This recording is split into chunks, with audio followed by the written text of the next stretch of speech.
In the name of the Holy and Blessed Trinity, revealed to us as the Creator, the Redeemer, and the Sanctifier of the world. Amen. Please be seated. If you were at Evensong last Sunday night, you will know that I evangelised the congregation about the movie The Fabelmans, which you should totally all go and see. I'm not going to talk to you about The Fabelmans this morning. Instead, I'm going to evangelise you about something else, which I suspect almost everyone in Newcastle has seen, Come From Away. I'm not going to ask for a show of hands, but we went on Friday night, and I know of quite a number of the other members of the cathedral congregation that were there on Thursday or Wednesday or on Friday night. Now, I'm not on a commission for Come From Away, but it finishes today, and there's two last shows today. Your only acceptable excuse for missing Evensong tonight is because you're going to come from away. Thank you to those who recognised that was a bit of a joke.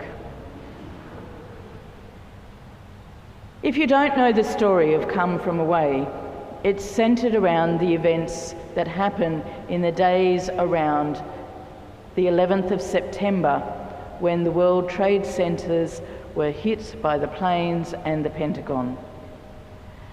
And in that immediate response, US airspace was closed and all flights in transit to the US were told to land immediately at nearby airports. The town of Gander in Newfoundland, which once was a major airport, a major settlement for the refuelling of flights across the Atlantic, but now was a very quiet town with a little over 7,000 residents, suddenly found themselves with 38 international flights landing at their airport.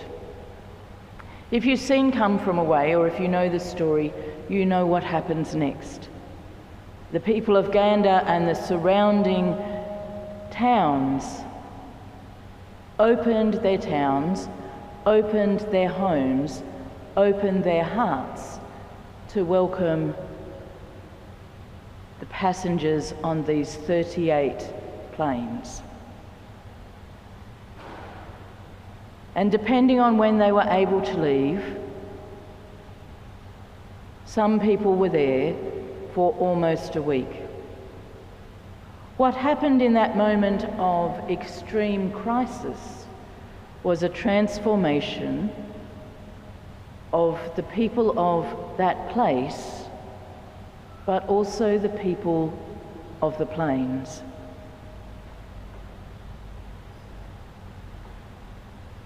Towards the end of Come From Away, when people are starting to leave, the population of Gander talk about how they feel that something has been lost. Something changed within them, and now that thing, they recognise that they are different.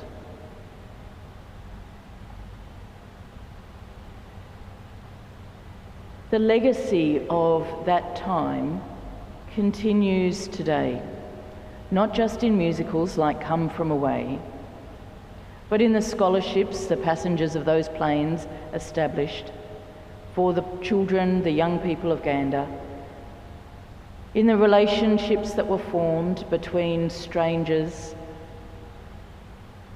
The legacy continues today. Something happened in that moment, in the night, under cover of darkness, and they were changed.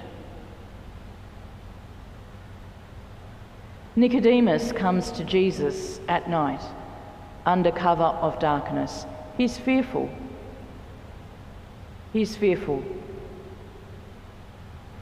But he sees something, and he sees people who are being changed, and he wants to know more. How can I be changed? How can I join in, be part of this? And we have this wonderful passage in John's Gospel where Jesus and Nicodemus explore what it is to be born again, to be transformed. We don't hear from Nicodemus again until the crucifixion. When Nicodemus speaks up, something has happened in Nicodemus, and he has been changed. He speaks up. He finds his courage. He is not afraid of what others think anymore.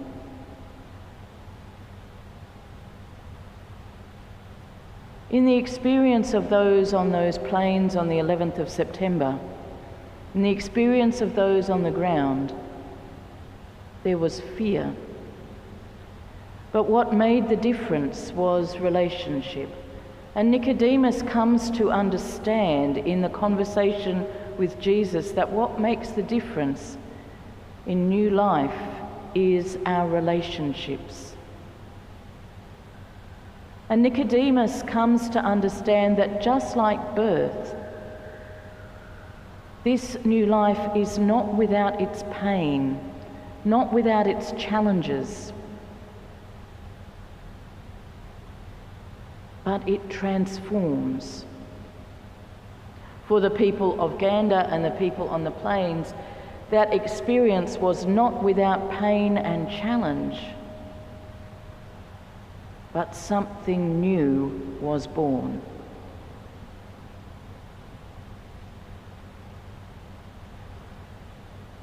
We tend to sanitize what our baptism means for us. We tend to see our baptism in terms of sprinkles of water and beautiful gowns. But when we look back at the earliest rites of baptism, the reality of this life change is there. Even in the Book of Common Prayer, the instruction is that if the priest deems the baby well enough, the baby is to actually place the baby's face in the water. I guarantee you, if I tried that, you'd read about it on Monday. But why do we do that? Because it's about saying, this is something which changes our life. This is something that takes us to the edge and brings us back in the presence of God. It's a symbolic death to an old way and new life to a living way in which we are changed because of the relationship we enter into with God's family. And as I said, we tend to sanitize that in a way. We tend to lose sight of the fact that our baptism and the promises made for us or by us in our baptism are life-changing.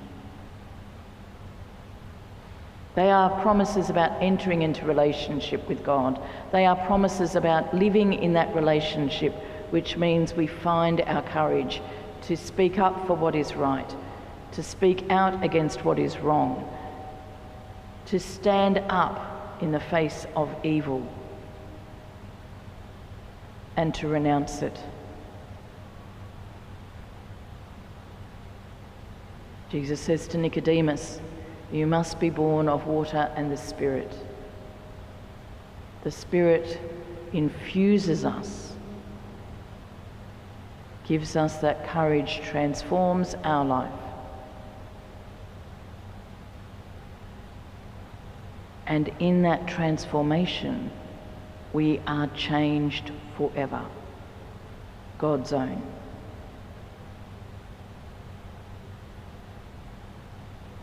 In a moment of transformation, the people of Gander and the people of those plains were changed forever. And that relationship lives on. They had to find courage. They had to face fear. They had to face their doubts. They had to reach deeply into hospitality and generosity, acceptance and welcome. And in the end, they became family. It's a metaphor for us. We are God's family. We are changed. And our call is to invite others to come and experience this new life for themselves. Amen.